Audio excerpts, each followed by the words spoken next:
Hai guys, di video kali ini kita akan bahas tentang serba-serbi kontrak kerja. Apa aja yang perlu diketahui sebelum menandatangani kontrak kerja, supaya kamu nggak tanda tangan cuman ketika lihat gajinya doang.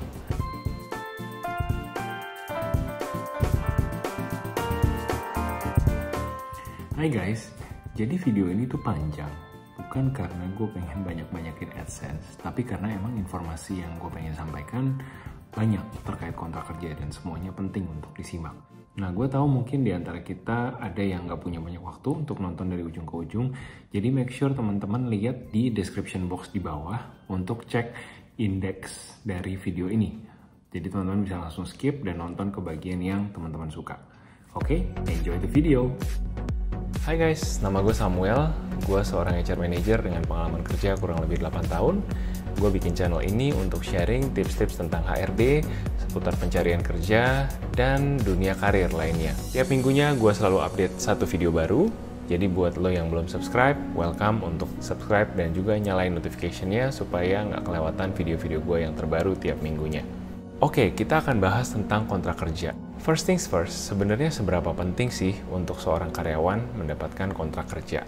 Jawabannya sangat penting. Kenapa? Karena hubungan kerja adalah hubungan yang didasari oleh perjanjian. Perjanjian antara kamu sebagai karyawan yang menawarkan jasa, yang menawarkan skill-skill kamu, yang menawarkan keahlian kamu kepada pengusaha yang akan menawarkan kompensasi sebagai ganti dari waktu yang kamu berikan untuk bekerja di perusahaannya. Kompensasi ini bisa berupa gaji, bisa berupa bonus, bisa berupa apapun yang nantinya akan diberikan selama masa kamu bekerja di perusahaan tersebut. Jadi seperti semua perjanjian lainnya, nggak mau dong kita menerima janji hanya berdasarkan ucapan bibir aja. Sama pacar aja pas nikah kita pergi ke KUA. Masa sama perusahaan terima-terima aja dijanjiin di bibir aja? Jadi di video ini gue mau sharing 7 hal yang teman-teman mesti perhatiin sebelum menandatangani kontrak kerja apapun. Sudah pasti, sebelum tanda tangan kontrak kerja, sebaiknya teman-teman jangan melakukan kegiatan bekerja ya di perusahaan baru tersebut, apalagi resign dari perusahaan yang lama. Pastikan semuanya udah jelas sebelum teman-teman mutusin untuk pindah atau memulai pekerjaan baru. Hal pertama yang kita perhatikan adalah jenis kontraknya. Di Indonesia, di saat video ini dibuat di tahun 2020, hanya ada 2 jenis kontrak kerja, yaitu perjanjian kerja waktu tertentu dan perjanjian kerja waktu tidak tertentu. Jadi, supaya gampang, pakai bahasa umumnya, untuk PKWT, kita biasa sebut dengan pegawai kontrak. Atau untuk PKWTT, kita biasa sebut dengan pegawai permanen. Jadi bahasa awamnya karyawan kontrak atau karyawan permanen. Nah, di mana teman-teman bisa menemukan jenis kontrak tersebut? Ini biasanya tercantum di judul kontrak. Teman-teman jadi begitu buka amplop, di dalam amplop ada surat kontrak. Nah, di judulnya itu teman-teman baca. Judulnya itu perjanjian kerja waktu tertentu, perjanjian kerja waktu tidak tertentu, atau judul yang lain. Nah, kalau di luar dari kedua judul tersebut, coba teman-teman tanya lagi, klarifikasi lagi sama HRD, sebenarnya ini lowongan apa yang ditawarkan. Bisa jadi bukan hubungan kerja, tapi hubungan kemitraan atau hubungan yang lain. Harus diklarifikasi dulu. Hal yang kedua yang teman-teman mesti cek adalah pihak terkaitnya. Seperti semua dokumen perjanjian, ada pihak yang mengikat janji, siapa-siapa saja yang mengikat janji. Dalam hal perjanjian pekerjaan, biasanya ada 2 pihak, yaitu si perusahaan dan kamu sebagai karyawan yang akan bekerja. Jadi untuk pihak terkaitnya, pertama kamu cari dulu, ini perjanjian antara siapa dengan siapa. Dengan kamunya pasti sudah jelas, nanti akan ada nama kamu di kontrak, akan ada alamat, akan ada nomor KTP, dituliskan biasanya sebagai pihak kedua gitu. Nah, pihak pertamanya kamu mesti cek dulu siapa. Apakah benar kamu akan berkontrak kerja dengan perusahaan tempat kamu bekerja secara fisik? Bila kamu selama ini interview dengan PT ABC, nanti dibuka kontraknya. Apakah betul PT ABC tertera di situ? Apakah betul yang menandatangani kontrak kamu adalah direktur dari PT ABC? Kalau bukan, bisa jadi kamu sedang dialihdayakan alias di-outsource-kan ke perusahaan lain. Jadi kamu bekerja secara fisik di PT ABC, tapi secara kontrak kamu berhubungan kerja dengan PT DEF misalkan. Nah, ini implikasinya apa? Berbahaya nggak Kak? Ini merugikan nggak kok? Gitu kan? Kamu pasti bertanya-tanya. Sebetulnya bekerja sebagai seorang karyawan alih daya tidak lantas membuat posisi kamu lebih lemah dibandingkan karyawan yang bekerja langsung. Hanya saja perbedaannya adalah kamu tunduk pada peraturan di perusahaan tempat kamu dialihdayakan. Jadi meskipun secara fisik kamu bekerja di PT ABC, kalau misalkan di PT ABC mengeluarkan benefit untuk karyawannya, mengeluarkan hari libur, jadwal hari libur khusus untuk karyawannya, kamu harus cek sama PT DEF karena disitulah kamu sungguh-sungguh mengikat kontrak. Jadi kamu patuhnya sama peraturan perusahaan yang ada di PT DEF tadi. Seperti itu aja sih. Poin ketiga yang kamu perhatikan adalah jenis pekerjaan dan job description-nya. Di dalam kontrak biasanya akan dituliskan secara singkat, secara high level, pekerjaan apa yang kamu ditugaskan, posisi apa yang diberikan ke kamu, dan pekerjaan yang diberikan juga ke kamu. Ini seharusnya sama ya dengan apa yang selama ini dijanjikan oleh rekruter pada saat kamu interview. Jadi cek lagi. Yang keempat, kamu bisa cek waktu, jam kerja, dan juga lokasi kerja. Ini penting banget teman-teman untuk dicek dan double check karena biasanya di dalam kontrak itu ada kata-kata yang mengatakan gini, saya bersedia sebagai karyawan ditempatkan di mana saja perusahaan menugaskan saya. Jadi bisa aja tiba-tiba selama interview kamu ditawarkan posisi di satu kota X, tiba-tiba pada saat offernya keluar kamu ditempatkan langsung di kota Y.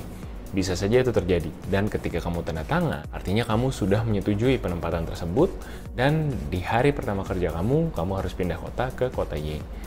Jadi kamu mau make sure jam kerjanya dan juga tempat kerja yang akan di-assign ke kamu sudah tepat, sudah sesuai dengan yang ditawarkan oleh recruiter selama ini. Kemudian yang kelima, yang gue yakin nggak usah diajarin lagi, kalau semua udah ngerti, yaitu cek gaji dan benefit. Gaji dan benefit di sini biasanya dituliskan dalam nominal gross dan dituliskan angka per bulannya, juga benefit-benefit lain yang sifatnya pasti akan diberikan, itu biasanya akan dituliskan. Jadi kalau THR itu kan memang dimandatkan oleh undang-undang, ada perusahaan yang menuliskan lagi di kontrak untuk memperjelas. Kemudian di beberapa industri ada juga gaji ke-14. Jadi kalau di banking biasanya kita bilang tunjangan cuti. Itu juga benefit yang pasti. Nah itu teman-teman mesti cek apakah ada disebutkan atau tidak ada. Basically apapun yang disebutkan dijanjikan recruiter akan diberikan ke kamu sebagai misalkan sign-on bonus atau kenaikan gaji sebesar berapa persen. Apapun itu seharusnya item-item yang dijanjikan tersebut ada di dalam kontrak. Jadi kalau kamu pernah dijanjikan sesuatu apapun secara verbal, jangan puas aja hanya di email aja. Kamu harus kejar sampai hal tersebut dicantumkan di kontrak. Karena apapun yang tidak tercantum di kontrak hanya manis di bibir aja. Yang keenam, cek juga mengenai klausul hubungan kerja. Jadi mengenai hubungan kerja kamu dengan perusahaan, perihal resign, penalti, PHK, dan lain-lain, itu bisa jadi juga diatur di kontrak kerja yang diberikan. Di banking, biasanya untuk karyawan yang memegang jabatan cukup tinggi, resignation periodnya, notice periodnya diperpanjang. Bisa ada sampai 2 bulan, bahkan 3 bulan notice periodnya. Kenapa? Karena dianggap orang-orang ini memegang posisi yang cukup strategis, sehingga nggak bisa tuh one man notice langsung bisa pindah kantor. Dampaknya apa? Ya sebenarnya nggak ada dampaknya. Kamu kan join untuk beretikat baik, bekerja baik-baik.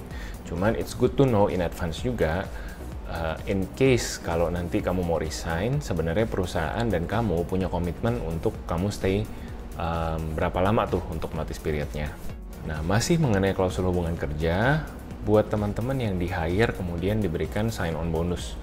Sign-on bonus ini apa maksudnya? Ketika teman-teman pindah dari perusahaan lama ke yang sekarang, teman-teman dijanjikan sejumlah besar dana, seandainya teman-teman misalkan bisa resign lebih cepat dari tanggal yang ditentukan misalkan, atau teman-teman bersedia stay di perusahaan baru ini selama 3 tahun misalkan.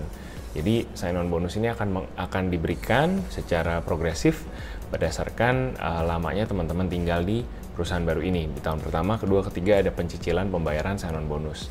Nah, klausul ini harus kita perhatikan juga, kita cari juga, karena biar gimana pun juga ini uang kita, ini benefit yang jadi hak teman-teman, maka teman-teman mau tahu persis gimana sih nanti sign-on bonus ini akan dibayarkan, atau ikatan dinas ini gimana akan terselesaikan pada akhirnya. Semua harus jelas sebelum teman-teman tanda tangan. Untuk ikatan dinas sendiri, ada juga perusahaan yang mengadakan perjanjian terpisah. Jadi, di luar dari perjanjian kerja yang ditandatangani, nanti ada selembar perjanjian lagi, biasanya bisa disebut perjanjian ikatan dinas. Di situ akan tercantum mengapa teman-teman diikat, kemudian berapa jumlah denda yang harus dibayar bila teman-teman break ikatan. Kemudian bisa juga dijelaskan bahwa denda tersebut berlaku proporsional atau tidak. Jadi artinya kalau teman-teman diikat untuk 3 tahun, dan sudah bekerja selama 2 tahun, maka dendanya berkurang jumlahnya. Jadi tinggal bayar yang 1 tahun terakhir. Nah, ini semua biasanya diperjelas di perjanjian ikatan dinas yang boleh jadi terpisah pengaturannya dari perjanjian kerja yang utama. Kemudian poin yang ketujuh yang harus diperhatikan adalah mengenai hak dan kewajiban karyawan. Ini bisa tersebar sih teman-teman di sepanjang kontrak. Jadi teman-teman bisa lihat hak-hak, ya tentu saja tadi kita udah mention juga tentang gaji, tentang benefit yang diberikan, tentang THR, hak untuk cuti. Itu semua biasanya dituliskan secara high level di dalam kontrak teman-teman. Kalau tentang kewajiban, sudah pasti jelas teman-teman bisa temukan tentang jam kerja di situ, jam masuk, jam pulang kantor, kemudian lokasi kantor di mana, harus bekerja selama berapa hari seminggu. Itu semua udah diatur di kontrak dan teman-teman mau lihat secara detail sebelum menandatangani. Ngomong-ngomong soal hak dan kewajiban, setelah signing jadi karyawan, biasanya teman-teman bisa tanya sama HRD-nya mengenai peraturan perusahaan.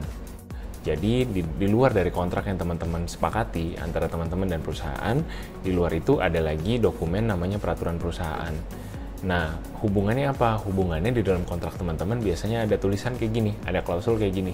Saya bersedia mematuhi setiap peraturan perusahaan yang berlaku. Peraturan perusahaan itu disimpannya di mana? Di dalam dokumen terpisah yang judulnya adalah peraturan perusahaan. Di dalam situ teman-teman bisa cek lebih lengkapnya detail-detail mengenai peraturan-peraturan perusahaan yang teman-teman mesti patuhi dan jalani. Oke, selanjutnya kita masuk ke Tanya Kosem. Tanya Kosem minggu ini datang dari teman kita, Budi. Kebetulan pertanyaan Budi nyambung banget nih sama topik kita hari ini soal kontrak-mengontrak. Jadi pertanyaannya bunyinya seperti ini. Kosem, perkenalkan saya Budi, saya mau tanya sedikit mengenai perpanjangan PKWT. Apakah betul diatur di UU Ketenagakerjaan, misal kontrak pertama 1 tahun, kontrak kedua diperpanjang 1 tahun, setelah itu harus ada masa tenggang 30 hari, baru bisa diperpanjang lagi kontraknya. Apakah betul demikian?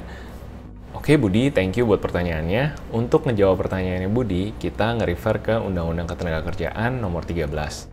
Nah, di undang-undang tersebut, di pasal 59 ayat 4, udah jelas dikatakan bahwa PKWT alias perjanjian kerja waktu tertentu atau kontrak hanya boleh diadakan untuk jenis pekerjaan yang masa kerjanya terbatas dan hanya boleh diadakan maksimal untuk jangka waktu 2 tahun.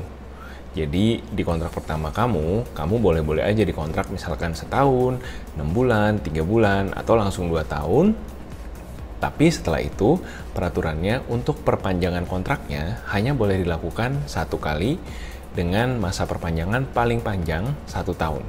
Jadi total-total seharusnya seseorang boleh bekerja sebagai karyawan kontrak hanya 2 + 1, yaitu 3 tahun. Nah, setelah itu gimana Kak? Setelah itu bisa diperbaharui namanya. Kalau karyawan tersebut masih bekerja di PT yang sama, undang-undang mengharuskan adanya masa tenggang waktu selama 30 hari. Jadi PKWT yang pertama harus expire dulu, kemudian ada 30 hari kerja, baru PKWT baru bisa dibuat. Jadi apa yang Budi alami sebenarnya sudah sesuai dengan undang-undang yang berlaku. Pilih mana PKWT atau PKWTT, semua kembali lagi ke kesempatan yang ada di depan mata. Kita nggak selalu bisa milih, kita dapat jenis pekerjaan apa. Ketika ada, ya lakukan dengan baik. Dan kita menunggu sampai kesempatan yang lebih baik, sampai promosi yang lebih baik akan datang untuk pengembangan karir kita. Nah, sekarang gue mau tanya, kontrak lo PKWT atau PKWTT atau nggak ada kontrak sama sekali? Coba cerita di komen box di bawah. Thank you udah nonton sampai sini. Sekali lagi mau ngingetin buat subscribe supaya lo nggak kelewatan video-video gue yang lainnya. Sampai ketemu!